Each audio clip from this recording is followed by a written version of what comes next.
IPL 18వ సీజన్లో Chennai super Kings జట్టు శుభారంభం చేసింది. నిన్న అంటే ఆదివారం నాడు సిఎస్కే 4 వికెట్ల తేడాతో ముంబై ఇండియన్స్ను ఓడించింది. మొదట బ్యాటింగ్ చేసినటువంటి ముంబై ఇండియన్స్ జట్టు 9 వికెట్ల నష్టానికి 155 పరుగులు చేసింది. తిలక్ వర్మ 25 బంతుల్లో 2 ఫోర్లు 2 సిక్సర్లతోటి 31 పరుగులు చేసి టాప్ స్కోరర్గా నిలిచాడు. ఇక player of the match Noor Ahmad 4 వికెట్లు, ఖలీల్ అహ్మద్ 3 వికెట్లు తీసి ప్రత్యర్థిని కట్టడి చేశారు. ఇక ఆ తర్వాత బ్యాటింగ్ చేసినటువంటి సిఎస్కే జట్టులో ఓపెనర్ రచిన్ రవీంద్ర, కెప్టెన్ రుతురాజ్ గైక్వాడ్ వీరిద్దరూ రాణించడంతో చెన్నై 19.1 ఓవర్లలో 6 వికెట్లను కోల్పోయి లక్ష్యాన్ని ఛేదించింది. ఇక ముంబై బౌలర్లలో విఘ్నేష్ 3 వికెట్లు తీసి ఆకట్టుకున్నాడు. లక్ష్యము మరీ పెద్దది కాకపోయినప్పటికీ ఆరంభంలో చెన్నై తడబడింది. 2 ఓవర్లకు ఆ జట్టు స్కోరు 12 పరుగులే. పైగా ఓపెనర్ రాహుల్ త్రిపాఠి 2 పరుగులు మాత్రమే చేసి అవుట్ అయ్యాడు. ఈ స్థితిలో మరో ఓపెనర్ రచిన్ రవీంద్ర క్రీజ్లో నిలదొక్కుగా 3వ స్థానంలో బ్యాటింగ్కి వచ్చినటువంటి రుతురాజ్ గైక్వాడ్ దూకుడుగా ఆడాడు. దీపక్ చహార్ బౌలింగ్లో 6-4 బాదినటువంటి రుతురాజ్ గైక్వాడ్ శాంట్నర్ వేసినటువంటి 6వ ఓవర్లో 6, 2 ఫోర్లతోటి స్కోర్ బోర్డును పరుగులెత్తించాడు. ఇదే జోరులో 22 బంతుల్లోనే రుతురాజ్ గైక్వాడ్ అర్ధ సెంచరీని పూర్తి చేసుకున్నాడు. రోహిత్ స్థానంలో ఇంపాక్ట్ ప్లేయర్గా వచ్చినటువంటి విఘ్నేష్ రుతురాజ్ గైక్వాడ్ను అవుట్ చేసి ముంబైకి బ్రేక్ ఇచ్చాడు. ఒక దశలో 1 వికెట్ నష్టానికి 78 పరుగులతోటి లక్ష్యం దిశగా దూసుకువెళ్తున్నటువంటి చెన్నై ఆ తర్వాత 5 వికెట్ల నష్టానికి 116 పరుగులతోటి తడబడింది. అంటే త్వరగా వికెట్లను కోల్పోయింది. ఓవైపు రచిన్ రవీంద్ర జాగ్రత్తగా ఆడుతున్నప్పటికీ వచ్చిన బ్యాటర్లు వచ్చినట్లే పెవిలియన్కు చేరారు.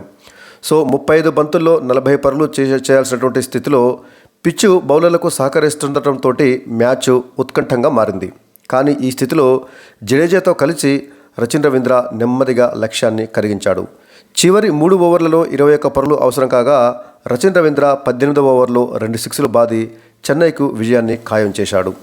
అంతకుముందు టాస్ ఓడి మొదట బ్యాటింగ్ చేపట్టినటువంటి ముంబై ఇండియన్స్ జట్టు నిర్ణీత 20 ఓవర్లలో 9 వికెట్ల నష్టానికి 155 పరుగులు మాత్రమే చేసింది. సో ముంబై బ్యాటర్లను చెన్నై బౌలర్లు బాగా కట్టడి చేశారు. ముఖ్యంగా స్పిన్నర్ నూర్ అహ్మద్, పేసర్ ఖలీల్ అహ్మద్ వీరిద్దరూ కలిసి క్రమం తప్పకుండా వికెట్లు పడగొట్టి ముంబైని దెబ్బతీశారు. తొలిసారి చెన్నైకి ఆడుతున్నటువంటి వీళ్ళిద్దరూ అంటే నూర్ అహ్మద్, పేసర్ ఖలీల్ అహ్మద్ వీరిద్దరు కూడా తొలిసారిగా చెన్నై తరపున ఆడుతున్నారు. వీరిద్దరూ బ్యాటర్లను క్రీజులో కుదురుకొనియలేదు. దీంతో ముంబై 3 వికెట్ల నష్టానికి 36 పరుగులతో ఆరంభంలోనే ఇబ్బంది పడింది. ఇన్నింగ్స్ తొలి ఓవర్లోనే రోహిత్ శర్మ డకౌట్ కాగా 13 పరుగులు చేసినటువంటి రికిల్టన్, 11 పరుగులు చేసినటువంటి విల్ జాక్స్ వీరిద్దరు కూడా రాణించలేకపోయారు. ఈ స్థితిలో తిలక్ వర్మ, కెప్టెన్ సూర్యకుమార్ యాదవ్ నిలిచారు. కుదురుకుని స్కోరుని పెంచేటటువంటి ప్రయత్నం చేశారు. కానీ దూకుడుగా ఆడలేకపోయారు. అయితే తక్కువ వ్యవధిలోనే సూర్యకుమార్ యాదవ్తో పాటుగా తిలక్ వర్మ, రాబిన్ మింజ్లను అవుట్ చేసి నూర్ అహ్మద్ ముంబైని మరింత కష్టాల్లోకి నెట్టాడు.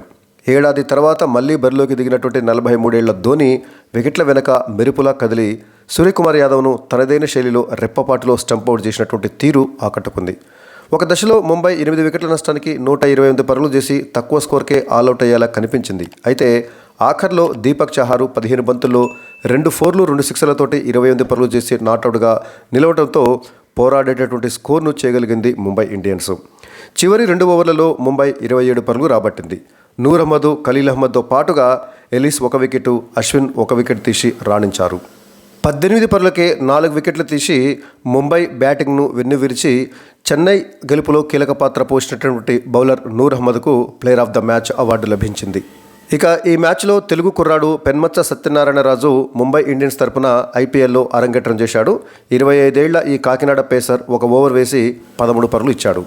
ఇక ఈ మ్యాచ్ యొక్క స్కోర్ బోర్డు విషయానికి వచ్చినట్లయితే టాస్ ఓడి తొలుత బ్యాటింగ్ చేపట్టినటువంటి ముంబై ఇండియన్స్ జట్టు నిర్ణీత 20 ఓవర్లలో 9 వికెట్ల నష్టానికి 155 పరుగులు చేసింది. రోహిత్ శర్మ 4 బంతులు ఎదుర్కొని పరుగులేమీ చేయకుండా ఖలీల్ అహ్మద్ బౌలింగ్లో శివన్ దుబేకి క్యాచ్ ఇచ్చి డక్అవుట్ అయ్యాడు. మరొక ఓపెనర్ రికిల్టన్ 7 బంతులు ఎదుర్కొని 3 ఫోర్లతోటి 13 పరుగులు చేసి ఖలీల్ అహ్మద్ బౌలింగ్లో బౌల్డ్ అయ్యాడు.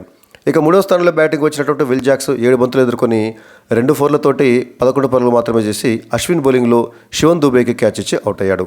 4వ స్థానంలో బ్యాటింగ్కి వచ్చినటువంటి కెప్టెన్ సూర్యకుమార్ యాదవ్ 26 బంతులు ఎదుర్కొని 2 ఫోర్లు 1 సిక్సర్ తోటి 29 పరుగులు చేసి నూర్ అహ్మద్ బౌలింగ్లో ధోని స్టంప్ చేయగా అవుట్ అయ్యాడు. ఇక తిలక్ వర్మ 25 బంతులు ఎదుర్కొని 2 ఫోర్లు 2 సిక్సర్లతోటి 31 పరుగులు చేసి నూర్ అహ్మద్ బౌలింగ్లో ఎల్బీడబ్ల్యూగా అవుట్ అయ్యాడు. తిలక్ వర్మనే ఈ ముంబై ఇన్నింగ్స్లో టాప్ స్కోరర్గా నిలిచాడు. ఇక రాబిన్ మింజ్ ఐపీఎల్లో అరంగేట్రం చేసినటువంటి తొలి ఆదివాసీ వ్యక్తిగా రాబిన్ మింజు రికార్డు సృష్టించాడు. 9 బంతులు ఎదుర్కొన్నటువంటి రాబిన్ మింజు 3 పరుగులు మాత్రమే చేసి నూర్ అహ్మద్ బౌలింగ్లో రవీంద్ర జడేజాకు క్యాచ్ ఇచ్చి అవుట్ అయ్యాడు. ఇక నమన్ ధీర్ 12 బంతులు ఎదుర్కొని ఒక 4 తోటి 17 పరుగులు చేసి నూర్ అహ్మద్ బౌలింగ్లో బౌల్డ్ కాగా, మిచెల్ శాంట్నర్ 13 బంతులు ఎదుర్కొని ఒక 4 తోటి 11 పరుగులు చేసి నాథన్ ఎల్లిస్ బౌలింగ్లో ఎల్బీడబ్ల్యూగా అవుట్ అయ్యాడు. ఇక దీపక్ చాహర్ చివర్లో మెరుపులు మెరిపించాడు. 15 బంతులు ఎదుర్కొన్నటువంటి దీపక్ చాహర్ 2 4లు 2 6లతోటి 28 పరుగులు చేసి నాట్అవుట్గా నిలిస్తే, ట్రెంట్ బౌల్డ్ 2 బంతులు ఎదుర్కొని ఒక పరుగు మాత్రమే చేసి ఖలీల్ అహ్మద్ బౌలింగ్లో రుతురాజ్ గైక్వాడ్కు క్యాచ్ ఇచ్చి అవుట్ అయ్యాడు. ఇక సత్యనారాయణ రాజు ఒక బంతి ఎదుర్కొని ఒక పరుగు చేసి నాట్అవుట్గా నిలిచాడు. దీంతో ముంబై ఇండియన్స్ జట్టు నిర్ణీత 20 ఓవర్లలో 9 వికెట్ల నష్టానికి 155 పరుగులు చేసింది. ఇక సిఎస్కే బౌలర్లలో నూర్ అహ్మద్ అద్భుతంగా రాణించాడు. 4 ఓవర్లలో 18 పరుగులు మాత్రమే ఇచ్చి 4 వికెట్లు తీస్తే, ఖలీల్ అహ్మద్ 4 ఓవర్లలో 29 పరుగులు మాత్రమే ఇచ్చి 3 వికెట్లు తీశాడు. సో అహ్మద్ ద్వయం అంటే నూర్ అహ్మద్, ఖలీల్ అహ్మద్ వీరిద్దరు కలిసి 7 వికెట్లు తీశారు. ఆ విధంగా ముంబై ఇండియన్స్ యొక్క బ్యాటింగ్ వెన్ను విరిచారు. ఇక నాథన్ ఎల్లిస్ కానీ అశ్విన్ వీరిద్దరూ చెరో ఒక వికెట్ తీయడం జరిగింది. మొత్తంగా అందరూ కూడా సమిష్టిగా రాణించారు సిఎస్కే బౌలర్లు. ఆ తర్వాత 156 పరుగుల విజయ లక్ష్యంతో బ్యాటింగ్ ప్రారంభించినటువంటి చెన్నై సూపర్ కింగ్స్ ఆదిలోనే ఓపెనర్ త్రిపాఠి వికెట్ను కోల్పోయింది. అయితే రచిన్ రవీంద్ర చివరి వరకు నిలబడి నాట్అవుట్గా ఉండి చెన్నై విజయంలో కీలక పాత్ర పోషించాడు. రచిన్ రవీంద్ర 45 బంతులు ఎదుర్కొని 2 4లు 4 6లతోటి 65 పరుగులు చేసి నాట్అవుట్గా నిలిస్తే, మరొక ఓపెనర్ త్రిపాఠి 3 బంతులు ఎదుర్కొని కేవలం 2 పరుగులు మాత్రమే చేసి దీపక్ చాహర్ బౌలింగ్లో రికల్టన్కి క్యాచ్ ఇచ్చి అవుట్ అయ్యాడు. ఇక 3వ స్థానంలో బ్యాటింగ్ వచ్చినటువంటి కెప్టెన్ రుతురాజ్ గైక్వాడ్ సిఎస్కే విజయంలో కీలక పాత్ర పోషించాడు. కీలకమైనటువంటి సమయంలో వేగంగా పరుగులు సాధించాడు. 26 బంతులు ఎదుర్కొన్నటువంటి రుతురాజ్ గైక్వాడ్ 6 4లు 3 6లతోటి 53 పరుగులు చేసి విఘ్నేష్ పుత్తర్ బౌలింగ్లో విల్ జాక్స్కి క్యాచ్ ఇచ్చి అవుట్ అయ్యాడు. ఇక శివన్ దూబే 7 బంతులు ఎదుర్కొని 9 పరుగులు చేసి విఘ్నేష్ బౌలింగ్లోనే తిలక్ వర్మకు క్యాచ్ ఇచ్చి అవుట్ అయితే, దీపక్ హుడా 5 బంతులు ఎదుర్కొని 3 పరుగులు మాత్రమే చేసి విఘ్నేష్ బౌలింగ్లో సత్యనారాయణ రాజుకు క్యాచ్ ఇచ్చి అవుట్ అయ్యాడు. ఆ తర్వాత శామ్ కరణ్ 9 బంతులు ఎదుర్కొని 4 పరుగులు మాత్రమే చేసి విల్ జాక్స్ బౌలింగ్లో బౌల్డ్ అయ్యాడు. సో వరుసగా వికెట్లను కోల్పోయింది.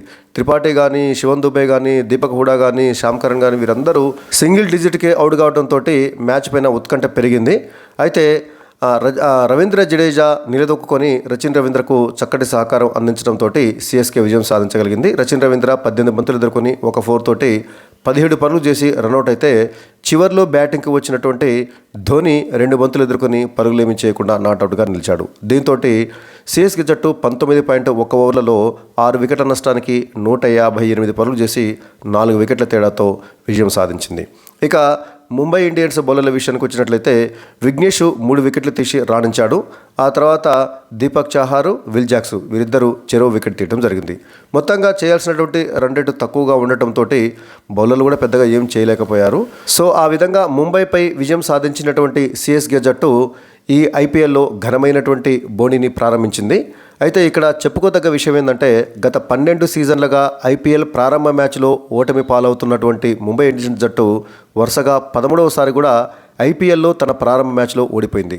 సో మొత్తంగా 13 సంవత్సరాల పాటు ఐపీఎల్ ప్రారంభ మ్యాచ్లో ఓడిపోయినటువంటి జట్టుగా ముంబై ఇండియన్స్ చెత్త రికార్డును కొనసాగిస్తూ వస్తుంది. ఇంతవరకు 13 సంవత్సరాల నుంచి ఐపీఎల్లో తన ప్రారంభ మ్యాచ్లో ఒక్క విజయం కూడా సాధించలేదు ముంబై ఇండియన్స్. ఆ ట్రెడిషన్ని కొనసాగిస్తూ ఈ మ్యాచ్లో కూడా ఓడిపోయింది.